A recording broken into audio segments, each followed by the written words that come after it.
He claimed he was a doctor. He wasn't. The stranger in scrubs. Dr. Parker. I don't see that name anywhere on today's staff list. He just saved a child's life. You're questioning the hero of the hour? Are you seriously asking for his credentials? That's how it started. But by the time the truth came out, it was too late. What if the man saving lives in your hospital isn't even a doctor?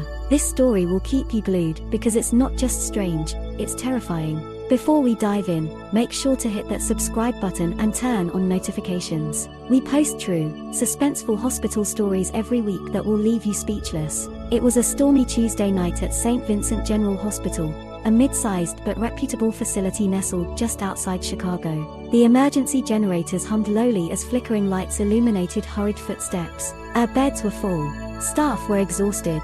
Then he walked in, tall, sharp-jawed, and confident. His navy scrubs were pristine. A stethoscope bounced around his neck.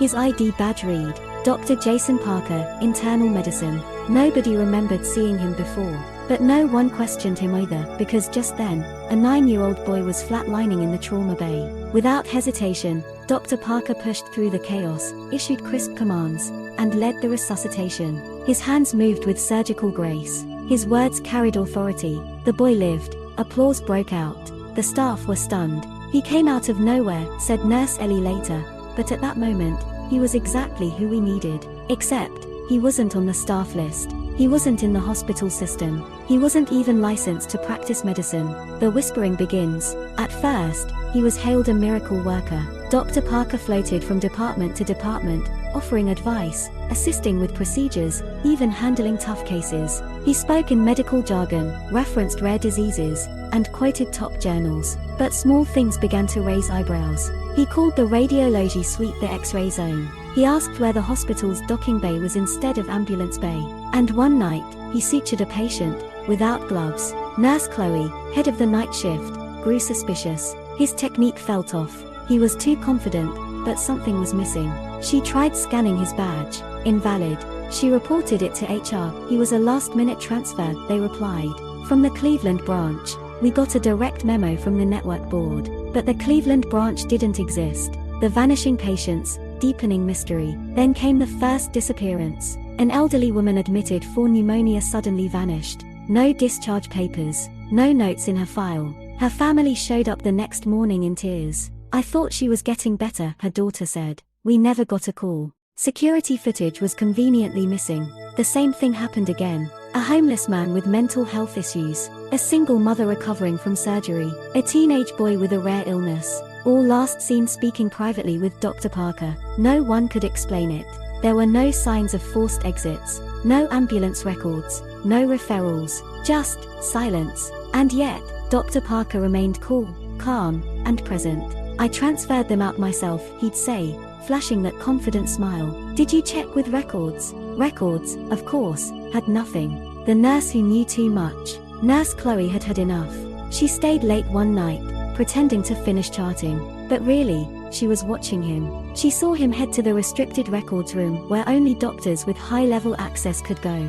She followed, slowly. Inside, she saw him scanning patient charts and pocketing them. When she gasped, he turned around. His face was blank. You shouldn't be here, Chloe. I should ask you the same. He smiled. Why don't you let this go? She ran. The next morning, Chloe didn't show up to work. Her car was still in the parking lot. Her phone went straight to voicemail. She was never seen again. The unraveling. That was the breaking point. The hospital CEO demanded an external investigation. Background checks, security sweeps, staff interviews. The ID badge, a well-made fake. His name, untraceable. No records, no license, no schooling, not even a birth certificate. And yet, he had assisted in 17 procedures, and been present at 3 code blues. They found his locker. Inside, a burner phone. Several fake ID badges with different names. A notebook containing hand-drawn diagrams of internal organs, and lists of names. Names of the missing patients. When police analyzed the handwriting, it didn't match any known writing styles of licensed professionals. But the notes were detailed, methodical, obsessed. Then came the biggest twist. The trap.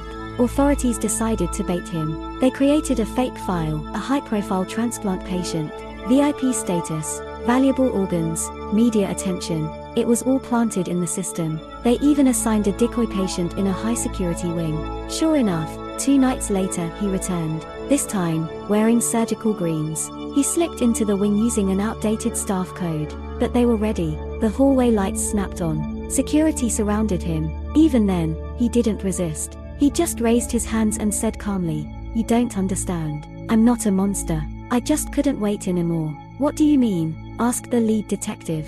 "I was doing what real doctors couldn't. Saving lives, in my own way." In his briefcase, syringes, scalpels, ID cards, and a syringe filled with a mysterious clear liquid. A homemade sedative. The aftermath. The man known as Dr. Jason Parker was arrested. No real identity ever surfaced. Authorities believed he had been using stolen identities for years. Some say he was a former medical student who never graduated. Others believe he was part of an underground organ trafficking ring. And a few believe he was experimenting, using the hospital as his lab. At least 6 patients were confirmed missing.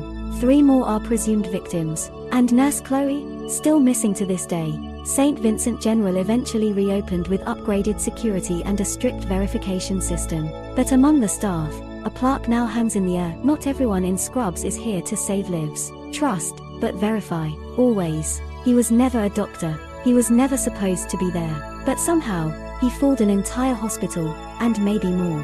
What do you think his real motive was? Do you believe he was trying to help people or hiding something far darker? Let us know in the comments. And don't forget to like this video, share it with a friend, and of course, subscribe for more true hospital mysteries and mind-blowing stories. Until next time, stay safe, and stay alert. Warning sign disclaimer: this is a fictional story based on a blend of true events and creative writing. It is intended for educational and entertainment purposes only. Viewer discretion is advised.